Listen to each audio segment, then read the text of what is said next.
अब तक की कहानी में सलोनी बाहर गेट पर खड़ी होकर एक अधेड़ उम्र के आदमी से बातें कर रही है। जब अनीता जी उसे अंदर आने के लिए कहती है तो उन्हें चुप रहने के लिए कहकर चेतन और छवि के नाम की धमकी देती है। कुणाल कॉलेज में सभी के सामने छवि का मजाक बनाता है, जिससे छवि गुस्से में आकर पार्क में आकर बैठ जाती है।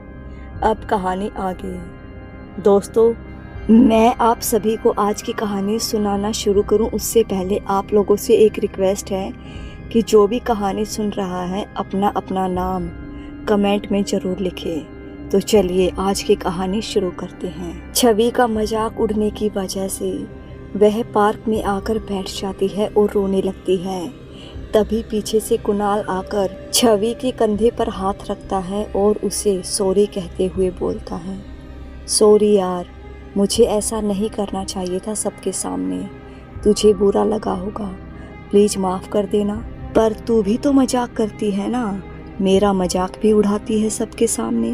और मैंने भी तो पहले कितनी बार मजाक उड़ाया है, तूने कभी ऐसा रिएक्ट नहीं किया, तो फिर आज क्यों इतनी छोटी सी बात पर मुंह फुला लिया। छवि गुस्से में अपने कंधों से कुणाल का हाथ हटाते हुए बोली, मानती हूँ मैं मजाक करती हूँ, तू भी मजाक करता है, मैंने भी बुरा नहीं माना इस बात का कभी, लेकिन सबके सामने क्या ज़रूरत थी है कहने की कि मेरे काकू दादा बहुत बड़े तांत्रिक वगैरह हैं, भूत प्रेतों से बातें करते हैं और उन्होंने ही भूतों से बचाने के लिए मुझे यह माला पहनाई है। कुणाल अपने कान पकड़ते हुए बोला, सॉरी ना, हो गई गलती अब। और वैसे भी जब से तेरे भैया की शादी हुई है तू कॉलेज भी तो नहीं आई ना, बहुत दिन हो गए, तुझे मिस कर रहा था। और तू जानती है ना, तुझे चिढ़ाए बिना मुझे अच्छा नहीं लगता, और कॉल पर भी तो कम ही बातें होती थी। तू हमेशा कहती थी घर पर बिजी हूँ, काम है काम है। अब माफ़ कर दे या फिर तेरे पैरों में गिर जाऊँ। कुणाल की बात सुनकर छवि को हंसी आ गई। छवि को हंसता देख कुणाल छवि के आंसू साफ करते हुए बोला, तू जानती है ना, मैं तेरे संग मजाक करूं या तुझे कितना ही तंग क्यों ना करूं, लेकिन तुझे रोता हुआ नहीं देख सकता यार। एक तू ही तो मेरी जान है, मुझे बिल्कुल भी अच्छा नहीं लगेगा अगर तू और रोई तो। कुणाल की बात सुनकर छवि कुणाल के सर पर धीरे से थप्पड़ लगाते हुए बोली, बस कर, अब इतना प्यार जताने की ज़रूरत नहीं है। अभी सबके सामने परेशान कर रहा था, अब चला आया मनाने वाला। जा रही हूँ फिर से रिहर्सल करने, अब जल्दी से आ जा और सबके सामने मुझसे माफ़ी मांग और सबसे बोल मुझसे माफ़ी मांगे, वरना फिर देख ले तो क्या होगा। इतना कहकर छवि उठकर जाने लगी। कुणाल खड़े होते हुए बोला, सबके सामने माफ़ी भी मांग लूँगा, और तू बस मौका तो दे, सबके सामने प्यार जताने की हिम्मत भी रखता हूँ, कहकर कुणाल हंसने लगा। जैसे ही कुणाल छवि के पीछे जाने को हुआ, अचानक उसके पैर वहीं रुक गए। कुणाल बहुत कोशिश कर रहा था अपने पैर आगे बढ़ाने की, लेकिन उसके पैर जैसे जम चुके थे, मानो किसी ने उसके पैरों को जकड़ रखा हो। कुणाल ने बहुत कोशिश की अपने कदम आगे बढ़ाने की, लेकिन उसकी हर कोशिश नाकामयाब रही। जैसे ही कुणाल ने छवि को आवाज़ लगानी चाहिए, उसकी आवाज़ जैसे गायब हो गई। कुणाल बहुत ज़ोर ज़ोर से चिल्ला चिल्ला कर छवि को आवाज़ लगा रहा था, लेकिन उसकी आवाज़ बाहर निकल ही नहीं पा रही थी। जैसे ही छवि ने पीछे मुड़कर देखा, कुणाल एकदम जैसे हर बंधन से आज़ाद हो गया।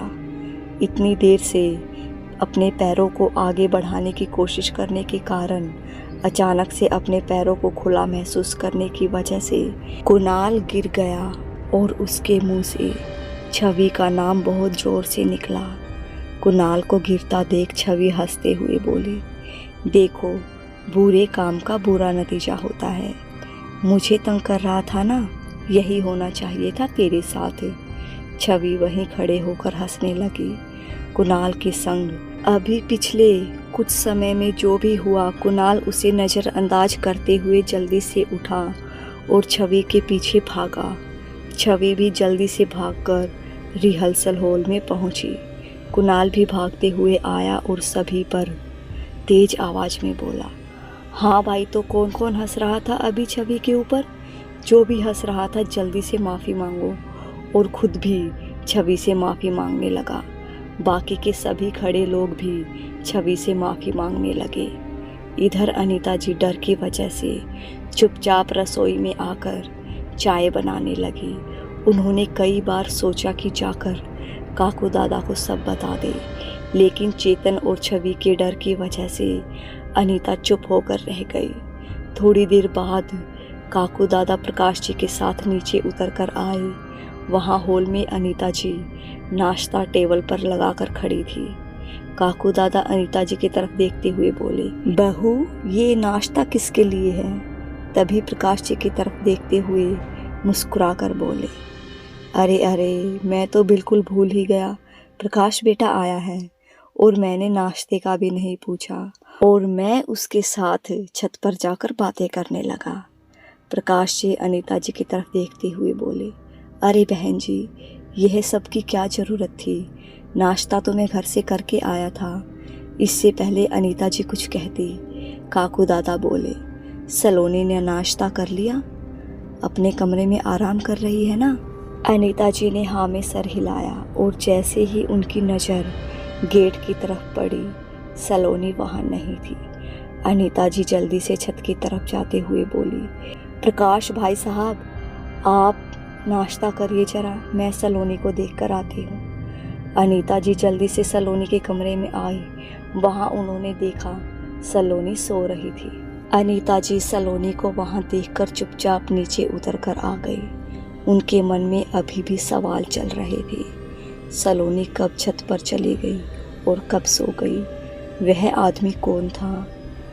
अपने सवालों की उधेड़-बुन में ही अनीता जी खोई हुई थी।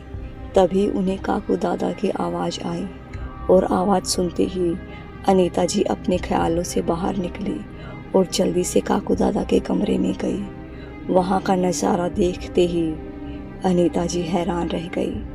काकू दादा अनीता जी की तरफ देखते हुए बोले, बहू, सच सच बताओ, सलोनी कहाँ है? अनीता जी अटकते हुए बोली, काकू दादा, मैं अभी सलोनी को देखकर आई हूँ, अपने कमरे में ही आराम कर रही है। प्रकाश जी बोले, बहन जी, इस कमरे में कोई आया था क्या? सलोनी आई थी क्या? अनीता जी बोली, नहीं भाई साहब, सलोनी तो नाश्ता करके अपने कमरे में चली गई थी, इस कमरे में तो कोई नहीं आया। काकू दादा गुस्से में बोले, अगर इस कमरे में कोई नहीं आया तो फिर यहाँ का यह हाल कैसे हुआ? प्रकाश, तुम जाओ और देख कर आओ, सलोनी आराम कर रही है या नहीं। चेतन अपने ऑफिस में सलोनी के बारे में ही सोच रहा था। तभी अचानक से उसका फ़ोन बजा। फ़ोन बजते ही चेतन ने अपना बैग उठाया और हड़बड़ाहट में ऑफिस से निकल गया। दोस्तों, इस कहानी का मैं अगला भाग सुनाऊं उससे पहले आप चैनल को सब्सक्राइब और वीडियो के कमेंट में अपना नाम ज़रूर लिख दीजिएगा। तो चलिए आगे की कहानी शुरू करते हैं। चेतन ऑफिस में बैठा सलोनी के बारे में ही सोच रहा था कि तभी उसका फ़ोन बजा।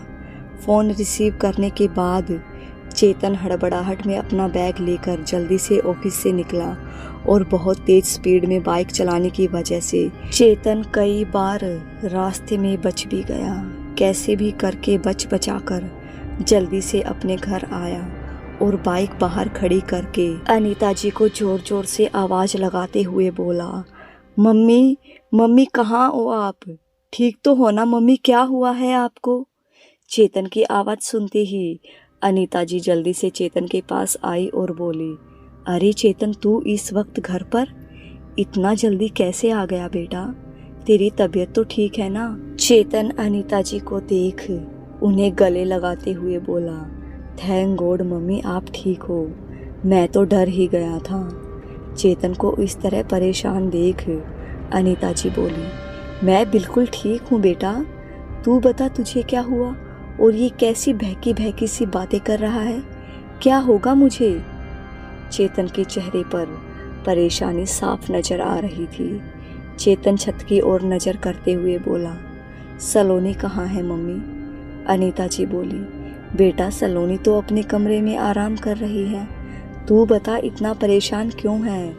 चेतन बोला, मम्मी आप झूठ बोल रही हैं, घर में ज़रूर कुछ हुआ है।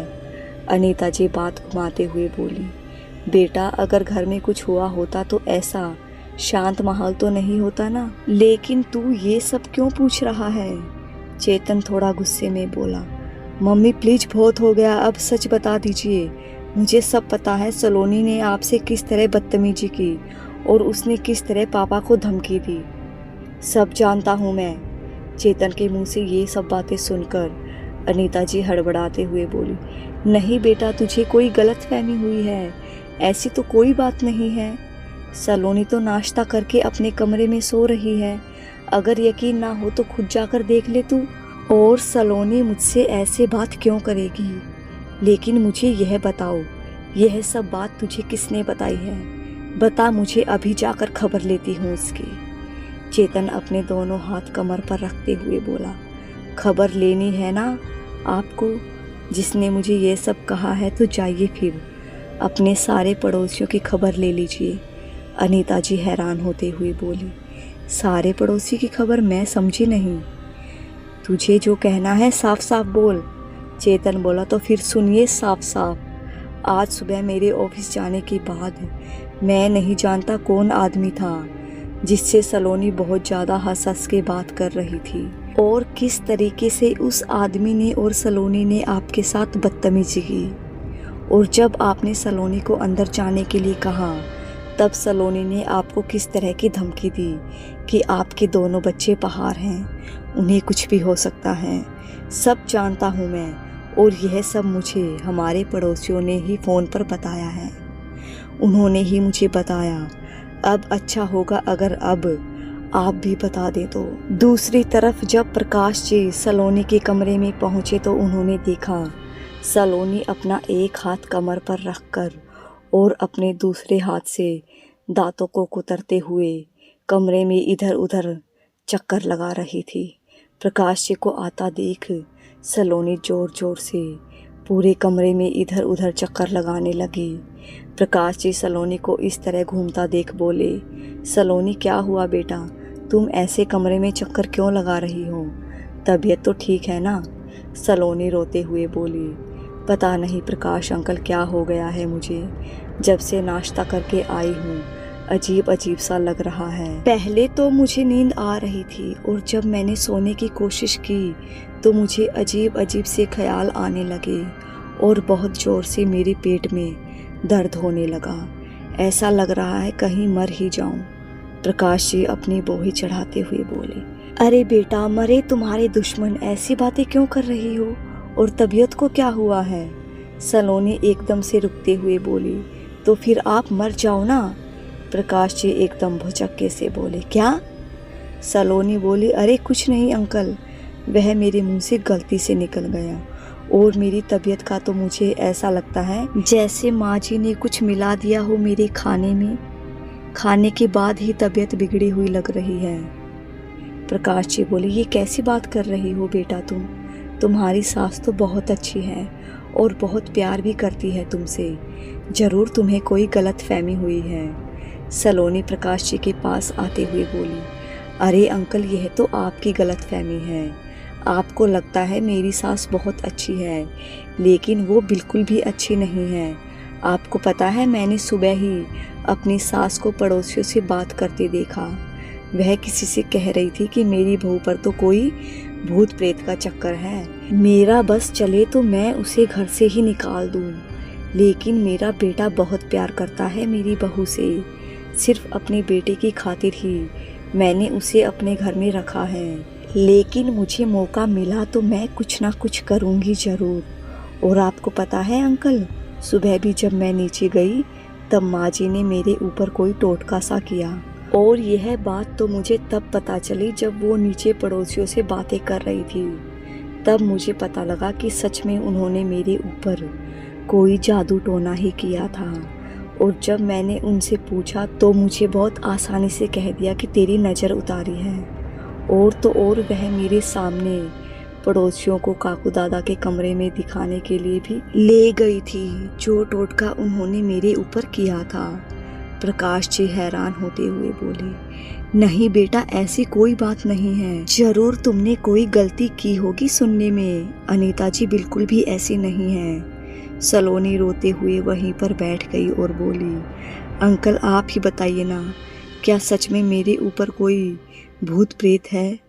अगर ऐसा है तो मुझे मर जाना चाहिए, इससे पहले मेरी सास मुझे मार दे। मैं खुद ही अपने आप को ख़त्म कर लूँगी।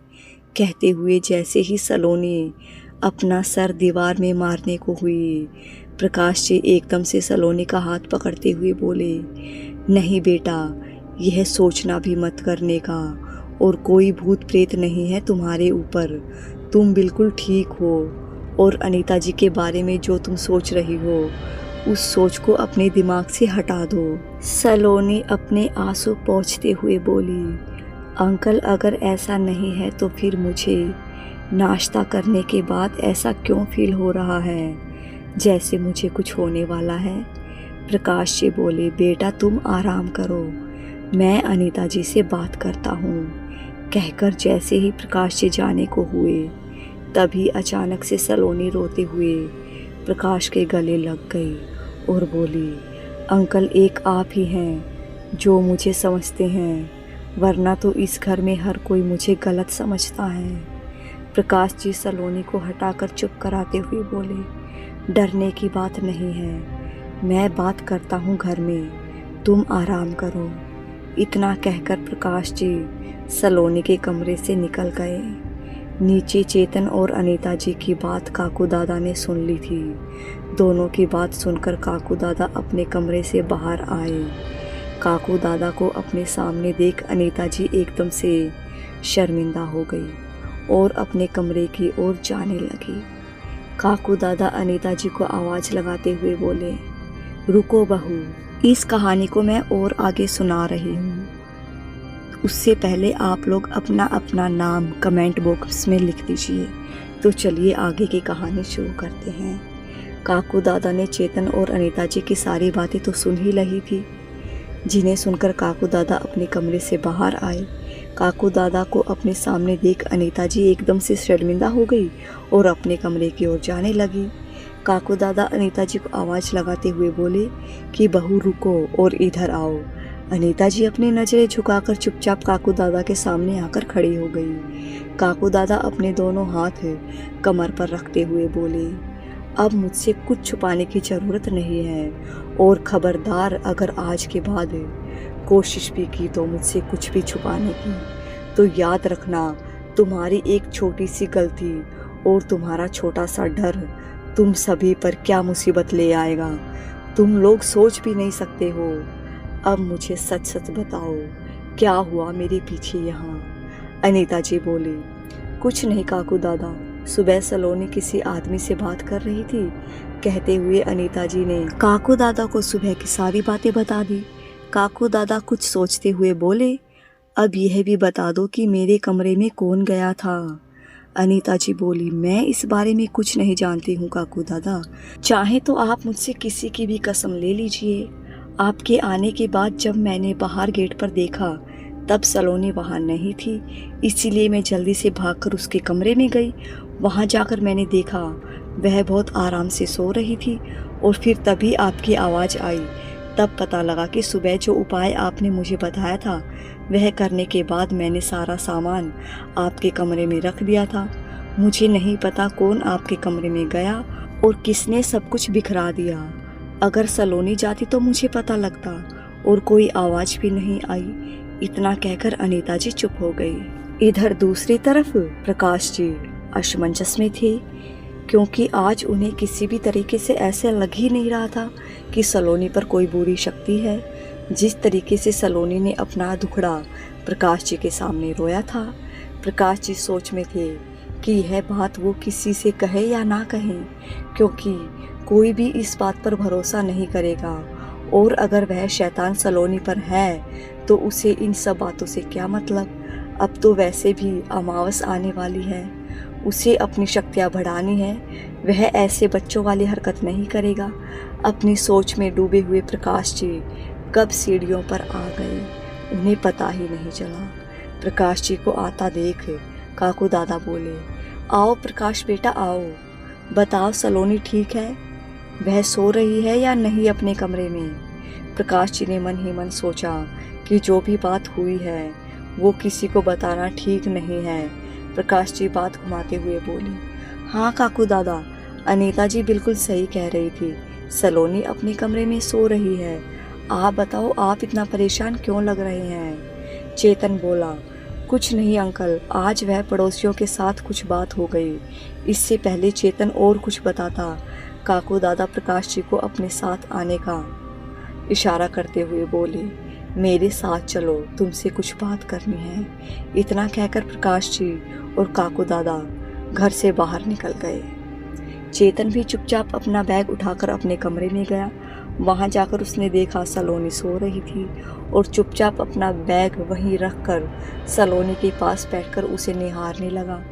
अनीता जी भी अपनी इस गलती की वजह से अंदर ही अंदर घुटन महसूस कर रही थी और किशोर जी के पास आकर उन्हें सब कुछ बताया। शाम को छवि जब घर वापस आई तो आज दिन में जो कुछ भी उसके साथ हुआ, कैसे लोगों ने उसका मजाक उड़ाया, उस सब के बारे में सोच रही थी। तभी उसकी नज़र गले में पड़ी माला पर गई। छवि उस माला को देखते हुए बोली, आज मेरे साथ जो कुछ भी हुआ वो सब इस माला की वजह से ही हुआ है। अगर यह माला नहीं होती तो कोई मेरा मजाक नहीं उड़ाता। माला को देखकर छवि को थोड़ा गुस्सा भी आया। गुस्से में जैसे ही छवि गले से माला निकालने को हुई, उसे काकू दादा की बात याद आ गई और ना चाहते हुए भी छवि ने उसे वापस अपने गले में पहन लिया। शाम को रात को जब काकू दादा बाहर से आए तो उन्होंने सभी घर वालों को हॉल में इकट्ठा किया और सबको समझाते हुए बोले, आज से 5वें दिन मैं एक महापूजा करने वाला हूँ। उसके लिए तुम सबको तैयार रहना होगा, क्योंकि वह शैतान पूजा रोकने के लिए किसी भी हद तक जा सकता है और इस पूजा के बारे में किसी को भी बताने की ज़रूरत नहीं है। और उस दिन कोई घर से बाहर नहीं जाएगा और कोई भी सलोनी के सामने इस बात का जरा सा भी जिक्र नहीं करना। काकू दादा सभी को समझा रहे थे कि ऊपर खड़ी सलोनी काकू दादा की सारी बातें सुन रही थी और एक मीठी सी हंसी में मुस्कुराते हुए बोली, तुझे जो करना है वो कर ले, लेकिन मुझसे जीत नहीं पाएगा। अब देख तू क्या करता हूँ मैं। काकू दादा के समझाने के बाद सभी लोग अपने अपने कमरे में चले गए। चेतन जब अपने कमरे में पहुंचा तो उसने देखा सलोनी खिड़की के पास चुपचाप खड़ी थी। उसके लंबे बाल हवा में लहरा रहे थे। सलोनी को इस तरह नॉर्मल देख चेतन थोड़ा खुश होता हुआ सलोनी के पास जाकर खड़ा हो गया। सलोनी चेतन की तरफ देख मुस्कुराते हुए बोली, क्या हुआ, आप मुझे ऐसे क्यों देख रहे हैं। चेतन सलोनी के बाल ठीक करते हुए बोला, कुछ नहीं, बस यूं ही मन किया तुम्हें देखने का। तुम बताओ तबीयत तो ठीक है ना तुम्हारी। सलोनी चेतन का हाथ पकड़ते हुए बोली, हाँ मेरी तबीयत बिल्कुल ठीक है, मुझे क्या हो सकता है आपके होते हुए। लेकिन इतना कहकर सलोनी चेतन का हाथ छोड़कर बेड पर आकर बैठ गई। चेतन सलोनी के पास आया और बोला, लेकिन क्या सलोनी, कहो ना जो कहना चाहती हो। मैं तो तरस रहा हूँ तुमसे बातें करने के लिए। आज तुम्हें जो कुछ भी कहना है कह दो, बोलो जो बोलना है। सलोनी अपनी आंखों में आंसू लाते हुए बोली, कुछ नहीं चेतन, मैं नहीं जानती इन दिनों मेरे साथ क्या हो रहा है, और मैं कुछ कहूँगी भी तो कोई मेरा यकीन नहीं करेगा। उससे बेहतर है मैं उस बारे में आपको नहीं बताऊं। अगर हो सके तो आप कुछ दिनों के लिए मुझे मेरे मायके छोड़कर आ जाइए। सलोनी के मुंह से ऐसी बातें सुन चेतन परेशान हो गया और उसका चेहरा अपनी तरफ घुमाते हुए बोला, मुझे बताओ क्या बात है, मुझे जानना है। तुझे मेरी कसम सलोनी, अगर कुछ भी छुपाया तो जो भी बताना है सच बताओ। सलोनी चेतन का हाथ अपने हाथ में लेते हुए बोली, मुझे नहीं पता मुझे ये बात आपसे कहनी चाहिए या नहीं, लेकिन आपने मुझे अपनी कसम दी है, इसलिए मैं आपको बता रही हूँ। उम्मीद करती हूँ आप मुझे समझेंगे। आज सुबह माँ जी ने जो मेरी नज़र उतारी थी और फिर वह सामान ले जाकर काकू दादा के कमरे में रख दिया। फिर आपके जाने के बाद नाश्ता करके जब मैं छत पर जा रही थी तो मैंने देखा माँ जी पड़ोसियों से कुछ बात कर रही थी, जिसमें मैंने सुना कि वह मुझे बिल्कुल भी पसंद नहीं करती। और उन्होंने यह भी बताया कि आज सुबह उन्होंने मेरे ऊपर कोई टोटका किया था और उसे दिखाने के लिए ही माँ जी सब लोगों को काकू दादा के कमरे में ले गई थी। जब मैंने माँ जी से पूछा तो उन्होंने मुझ पर गुस्सा करते हुए कहा कि अगर मैंने इस बारे में किसी को बताया तो वह आपको फ़ोन करके मेरे खिलाफ़ भड़का देंगी और यह सारा इल्ज़ाम मेरे ऊपर लगा देंगी, यह कहकर कि मेरे ऊपर कोई भूत प्रेत है। सलोनी के मुंह से यह बातें सुनकर चेतन एकदम से हक्का बक्का रह गया और एकदम से खड़ा होता हुआ बोला, क्या बात कर रही हो सलोनी तुम, ऐसा हो ही नहीं सकता। सलोनी रोते हुए बोली, मैं जानती थी आप यही कहेंगे, इसीलिए मैं आपसे कुछ कहना नहीं चाहती थी। प्लीज़ आप मुझे मेरे घर छोड़ दीजिए, मुझे नहीं रहना यहाँ। आप मेरा यकीन नहीं करते और माँ जी मेरे साथ ऐसा बर्ताव करती हैं। चेतन बोला, तुम गलत सोच रही हो सलोनी, अगर ऐसा कुछ होता तो मम्मी मुझे खुद फ़ोन करती। आज जो भी हुआ उस बारे में ना कि पड़ोसी। और वो आदमी कौन था फिर? इस कहानी का अगला भाग शुरू कर रही हूँ। उससे पहले आप लोग अपना अपना नाम कमेंट में लिख दीजिएगा। तो चलिए आगे की कहानी शुरू करते हैं। जब चेतन ने पूछा कि वह आदमी कौन था तो सलोनी दूसरी तरफ मुड़ी और मुड़ते ही उसका चेहरा एकदम लाल हो गया, आंखें एकदम पीली, गुस्से में अपने नाखून दीवार पर खरोंचती हुई बोली, आप मुझ पर शक कर रहे हैं? चेतन सलोनी के पास आके बोला, नहीं सलोनी, ऐसा कुछ नहीं है, मैं बस पूछ रहा हूँ, अगर तुम्हें नहीं बताना तो मैं जिद नहीं करूँगा। सलोनी अपना चेहरा घुमाकर नॉर्मल होते हुए बोली, मैं नहीं जानती वह आदमी कौन था। जब नाश्ता करके मैं ऊपर जा रही थी, बस तभी किसी ने दरवाज़ा खटखटाया और जब मैं गई तो वह आदमी खाना मांगने के लिए आया था और हंसते हुए बोला, अब इस घर में नई दुल्हन आई है तो मैं दावत खाकर ही जाऊंगा। मैंने भी उनसे हंसकर यह कह दिया कि आपने आने में देर कर दी, दावत तो पहले ही हो गई। अब इस बात को किसने क्या समझा मैं नहीं जानती। सलोनी ने चेतन को अनीता जी के बारे में जो कुछ भी बताया उसे सुनकर चेतन हैरान होते हुए बोला, तुम्हें कोई गलत फहमी हुई है सलोनी, तुम जो कुछ भी सोच रही हो सरासर गलत है। मम्मी तुमसे बहुत प्यार करती है, उनके लिए तुम और छवि दोनों एक जैसे हैं। अपने दिमाग से यह वहम निकालो और आराम करो। तभी सलोनी रोते हुए बोली, मैं जानती थी ऐसा ही कुछ होगा, इसीलिए मैं कुछ कहना नहीं चाहती थी। आप मुझे मेरे मायके में छोड़ आइए। चेतन ने सलोनी को समझाने की बहुत कोशिश की, लेकिन सलोनी अपनी बात पर ही अड़ी रही। हार कर चेतन सलोनी से बोला, अगर तुम्हें लगता है यह सब मम्मी ने किया है तो फिर मम्मी से मैं बात करता हूँ।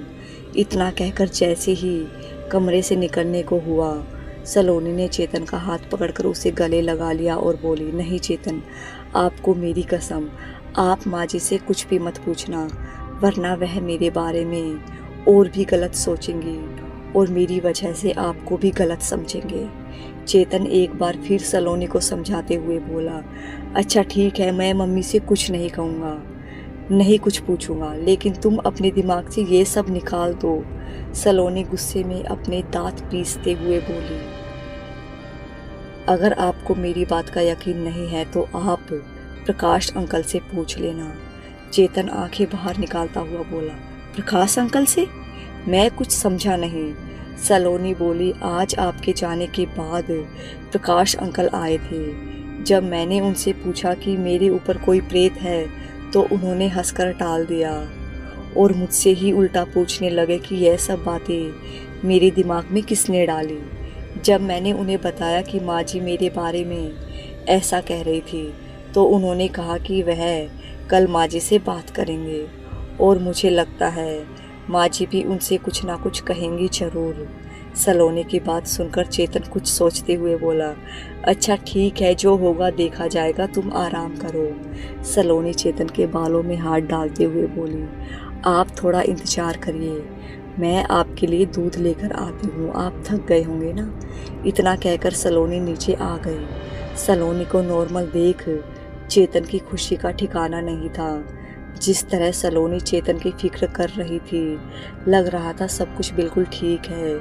लेकिन अनीता जी के बारे में जो कुछ सलोनी ने कहा, चेतन उन बातों को नकारना चाहता था, लेकिन फिर भी वह बातें कहीं ना कहीं उसके दिमाग में घर कर चुकी थी।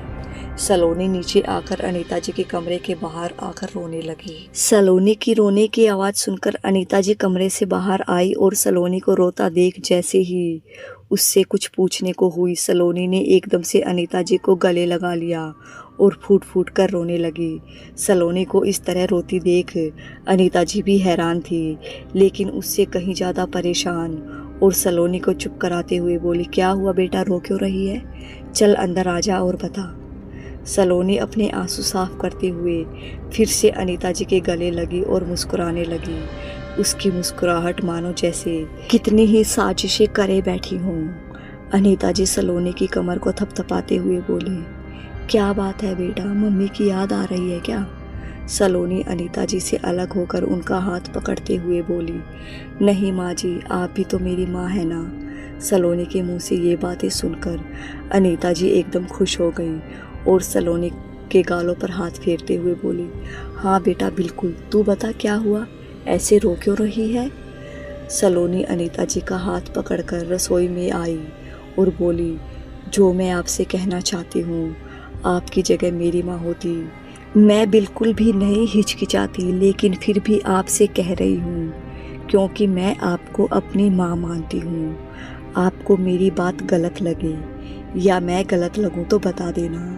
अनीता जी बोली, हाँ बेटा, अब बता क्या बात है, मुझे तुझ पर पूरा यकीन है। सलोनी रुआसी सी आवाज़ में बोली, आज जब प्रकाश अंकल मेरे कमरे में आए थे तो उन्होंने मुझे कहा कि आप मुझे पसंद नहीं करती और आपने पड़ोसियों को काकू दादा के कमरे में जाकर सारा सामान फैला दिया और उसका इल्ज़ाम मुझ पर डाल दिया है। जब मैंने उनसे कहा कि मेरी माँ जी ऐसी नहीं है तो उन्होंने मेरे साथ बदतमीजी करने की कोशिश की और कहा कि अगर मैंने कुछ भी किसी को बताया तो वह मुझे बदनाम कर देंगे और शैतान को मेरे ऊपर से कभी नहीं जाने देंगे। कहकर सलोनी रोते रोते अनीता जी के पैरों में बैठ गई।